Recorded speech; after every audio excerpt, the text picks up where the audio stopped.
एक दिन पहले ही इजराइल और फिलिस्तीनी हमास संगठन के बीच संघर्ष विराम की घोषणा की गई, लेकिन गाजा में इजरायली हमले नहीं रुक पा रहे हैं। मीडिया रिपोर्ट्स के मुताबिक इजरायली हमले में गाजा में एक बार फिर 100 से ज्यादा लोगों के मारे जाने की खबर है। मारे गए लोगों में महिलाएं और बच्चे दोनों ही हैं। खबर यह है कि जैसे ही युद्ध विराम का ऐलान किया गया, दूसरी तरफ बीते 24 घंटों के अंदर ही इजरायली सेना ने हमले कर दिए। आशंका ये जताई जा रही है कि बेंजामिन नेतन्याहू के मंत्रिमंडल में इस मुद्दे पर मतभेद था और ये हमले उसी के परिणाम में हो सकते हैं। लेकिन आज की इजराइल कैबिनेट की बैठक में आखिरकार शांति वार्ता के समझौते पर मुहर लग गई और 33 बंदियों की रिहाई को भी मंजूरी मिल गई। इजराइल बनाम हमास के युद्ध विराम में कतर और अमेरिका ने अहम भूमिका निभाई है। नवनिर्वाचित राष्ट्रपति डोनाल्ड ट्रंप की पहल का खासा प्रभाव देखने को मिला, लेकिन इजराइल सरकार के कई मंत्री पहले समझौते के पक्ष में नहीं थे। उन्हें समझौते की शर्तें मंजूर नहीं थी। इजराइल सरकार के कट्टरपंथी मंत्रियों ने इस बात पर विद्रोह भी किया था। इन मंत्रियों ने संघर्ष विराम के विरोध में खुलेआम धमकी दी थी।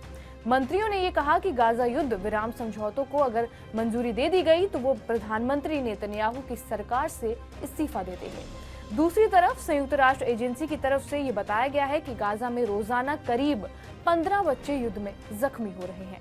बात की जाए अमेरिका की तो नवनिर्वाचित राष्ट्रपति डोनाल्ड ट्रंप खुद भी इस मामले में काफी दिलचस्पी ले रहे हैं। वो इजराइल हमास से लेकर रूस यूक्रेन युद्ध तक की समाप्ति चाहते हैं।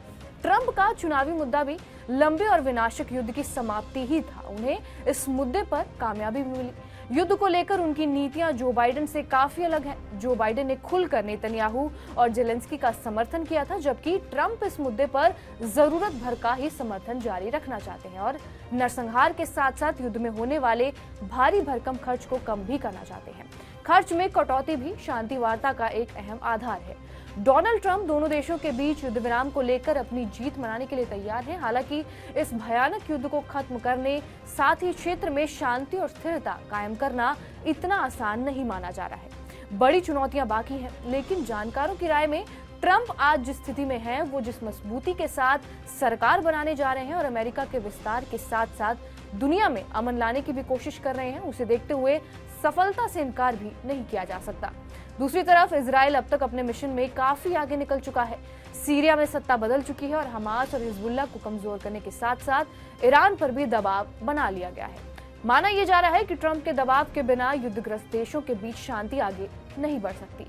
ट्रंप उस रणनीति पर भी काम कर रहे हैं जिससे ईरान की परमाणु क्षमता को इस हद तक कम कर दें कि इसके लिए हथियार बनाना भी संभव ना हो पाए। बहरहाल इस वीडियो के ऊपर आपकी क्या प्रतिक्रिया है, हमें कमेंट करके जरूर बताएं। बाकी देश और दुनिया की तमाम बड़ी खबरों के लिए बने रहिए हमारे साथ TV9 डिजिटल पर।